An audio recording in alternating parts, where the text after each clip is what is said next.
Hi guys, welcome back. Thank you so much for clicking. My name is Bukumi. So we are going to check out this video together titled 10 biggest differences between Islam and Judaism. The religion of Judaism and Islam are known to have some striking similarities, including the lineage of prophets, certain acts that are forbidden, and the belief in one God. However, there are some big differences that can be found in these religions. Hey guys, welcome back to FTD Facts. My name is Leroy Kenton, and this episode is actually intended to clear up any confusion or understanding of certain concepts and beliefs and encourage understanding of these two religions. So let's begin. We're counting down from 10 to number 1. At number 10, we have the name of the religion. When it comes to Islam, Islam is an Arabic word meaning submission, and in the religious context, it means submission to the will of God. Islam is derived from an Arabic word literally meaning peace. Now, for Judaism, the word can be broken down as Judaism. The English term Jew or Judah originates in the biblical Hebrew word Yehudi, meaning from the kingdom of Judah, or in a more religious sense, worshiper of one God. Moving on to number 9, their holy book. That's a big difference here. For Judaism, the Hebrew scriptures referred to by the Christians as the Old Testament are called the Tanakh, which is a Hebrew acronym for the 3 different parts, and it's divided up like this. There is the Torah, which is the first 5 books of the Old Testament, or the Pentateuch. Then there is the Nevi'im, which are the books of the prophets, and then the Ketuvim, which refers to the writings. When it comes to Islam, the source of all authority in Islam is the Quran. Muslims believe that it is the verbatim word of God, who they refer to as Allah, and God dictated this to Muhammad, the prophet, in the Arabic language. The Quran is divided up now into chapters or surahs, and the Quran contains 114 surahs, and the surahs are further divided into verses called ayahs. Next up, we have other traditions. For Islam, there is the Hadith, which is a collection of traditions and sayings of the Prophet Muhammad, and the Hadith actually functions as a supplement to the Quran, giving guidance to Muslims for just daily living. Judaism has the Talmud, which is an oral tradition that explains and interprets the Tanakh. It includes the Mishnah, which is a code of Jewish law. The next difference is a difference in prayer. When it comes to Islam, there are 5 daily obligatory prayers that form the second pillar of Islam, and it's observed 5 times a day at certain prescribed times. And we have the Fajr, which is observed at dawn. The Zuhr prayer is done at noon. Then there's the Asr prayer, which is done in the afternoon. The Maghrib prayer is observed at dusk, and the Isha prayer is observed after sunset. Now, in Judaism, Jews are actually supposed to pray 3 times a day, morning, afternoon, and evening. There's also a Jewish prayer book. It is known as the Siddur, and it actually has special services that are set down for this. Praying regularly helps a person get better at building their relationship with their God. There's also a massive difference when it comes to the population of Muslims and Jews. So let's look at Islam first. It's estimated that there's 1.8 billion or closer to 2 billion by some estimates Muslims in the world. And when you calculate that, that's more than 24% of the world's total population who identify as Muslim. Islam is the official religion in 26 countries in Asia, Sub-Saharan Africa, North Africa, and the Middle East.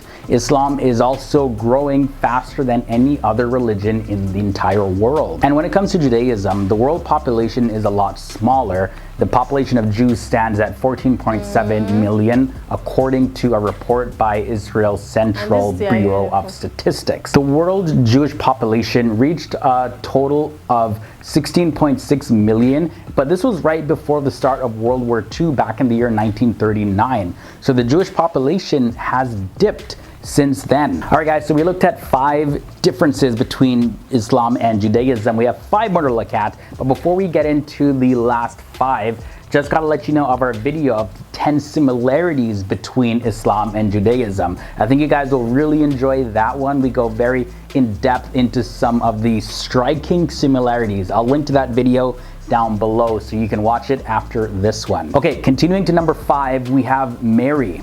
In Islam, Mary or Maryam receives a lot of admiration and is a very significant person. She's said by the Prophet Muhammad to be one of the 4 best women that God has ever created. There's even a surah or chapter in the Quran called Maryam, which is dedicated to Mary. Surah Maryam is the 19th chapter of the Quran, and it contains 98 ayahs or verses. And when it comes to Judaism, the belief in Mary actually does not apply to the religion at all. She plays no role in the Jewish tradition or religion other than historically. They would acknowledge that someone named Mary did in fact exist. But while we're looking at the difference in Mary, let's also look at the differences in Jesus. In Judaism, Jesus is not viewed as the Messiah, nor the virgin birth is acknowledged. This is largely due to the belief that Jesus, if he ever existed according to Jewish belief, didn't fulfill the scriptural requirements that the Messiah was supposed to fulfill. And for some Jews, more recently though, they have adopted the belief that Jesus was simply a good Jewish teacher. But in Islam, the belief in Jesus is much different. Islam, though similar to Judaism, does not teach that Jesus was divine or that he died for the sins of the world. However, in Islam, Jesus is identified as the Messiah, as well as his virgin birth is mentioned in the Quran. And Jesus is also regarded as one of the mightiest messengers of God and did many miracles among his people. Number 3 brings us the differences in the Sabbath. When it comes to Islam, the Quran affirms that Jews are supposed to observe the Sabbath, and God, however, ordered Muslims to make every effort to drop all of their business and attend the congregational Friday prayer. Muslims can also then go and continue on their regular activity for the rest of the day, and this is actually referenced in the Quran, Surah 62 verses 9.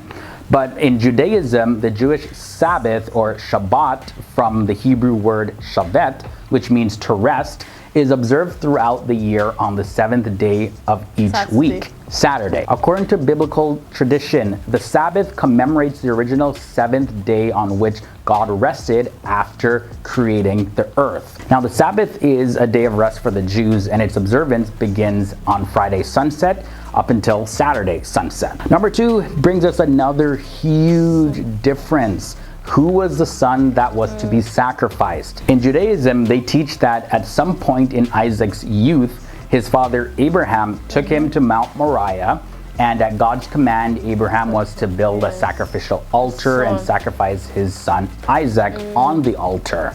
But after he tied up his son and the altar was ready, he was ready to draw the knife to kill his son, but at the last moment there was an angel from God that prevented Abraham from doing so.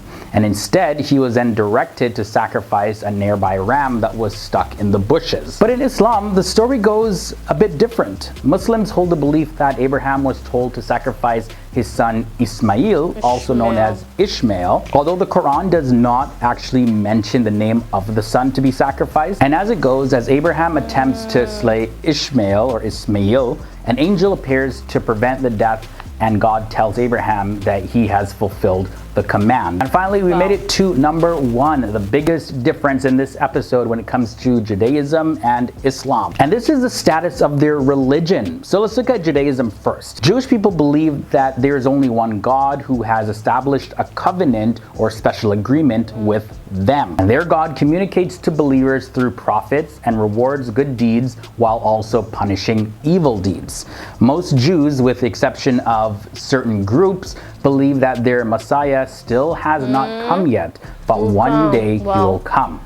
Judaism does not believe that other people must adopt its own religious beliefs and practices in order to be redeemed. They believe that it is by your deeds, not by creed, that you're judged. When it comes to this in Islam, though, the status of their religion, well, the Quran refers to Islam as the religion of Abraham, Jacob, Moses, Jesus, as well as all the other prophets. And it's simply the last of the divine messages to reach humankind through the Prophet Muhammad, who was chosen by God as the bearer of this final revelation. It's an all-encompassing revelation for the entire world, not just for the Muslims. Now, conversion by Muslims to other faiths is actually forbidden under most interpretations of Sharia law, and converts are considered apostates. Now, non-Muslims, however, are allowed to convert into Islam. So there you have it, guys. This was a look at the 10 biggest differences between Islam and Judaism. This was very insightful, guys. Now I learned a lot about Judaism, about their days of worship, which is on Sabbath day. There are some churches they call them Seventh Days Adventists. Those churches are mostly Jewish people because they worship on Saturdays. So any church that have their services, their major service on Saturday, are Judaism. They are Jewish people. So I learned a lot about them. And another thing that I also learned is the fact that they believe that they don't have a Messiah. Their Messiah has not yet come. And they are expecting their Messiah to come. And definitely, I don't think it's Jesus that they are waiting for. They have their own Messiah and they are waiting for the Messiah to come. So they didn't really talk much about Mary in their book. They have Torah. Jewish people, their book is Torah. Christianity is Bible. Islam is Quran. So Jewish people did not really say anything that they didn't really recognize Mary in their book. But in Islam, there's a whole chapter for Mary. They explain more about Mary's life. They explain more about how Mary gave birth to Jesus. And based on Quran, they said the baby spoke. That is, Jesus spoke as an infant to defend the mother when they wanted to punish her for giving birth without having anything to do with a man. How was that possible? So based on Quran, Jesus fought for the mother as a baby and spoke. That was a miracle for me, because how can a small child speak? That was something that I found so amazing and so, it's just strange to me, guys. So it spoke a lot about, Judaism versus Islam. And one thing I also observe about Jewish people is that they have a particular uniform they wear to their place of worship. Anytime they go to, I don't know if their place is called church. I don't know, like the way Muslim is mosque, Christian is church. I think they too, their own too should be called church. So they have a uniform, they wear black, all black. They will now wear white inner. So it's like a black overall with a black hat. It seems that what you must wear. And that's the only way they can identify you as a Jewish. The same way Muslims to have a way of dressing. Their men will wear, jalabia and wear their hats. Some keep their beards, while women wear hijab.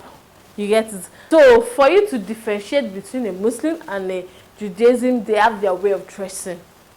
I know some people say that, but it seems Christianity does not have their own way of dressing. Anybody can wear what they have. I think, So the only way you can, differentiate these religions is through their dress code. And I learned a lot about Jewish, because I know a lot of things about Islam, but I'm yet to learn more. And I was happy that this guy, expatiated more on Judaism. They live their life, their place of worship, when they worship, and who they believe in. In Quran, they never believed that Jesus was crucified. Whereas in Torah, that is, Jewish people never even believe in Jesus. But their own book is totally different from Christianity. And that was a beautiful one. I learned a lot, guys. I learned a lot. I don't know about you. Let me know your view on this matter. Let's keep this discussion going. Thank you so much for watching. I'll see you in the next one. Bye.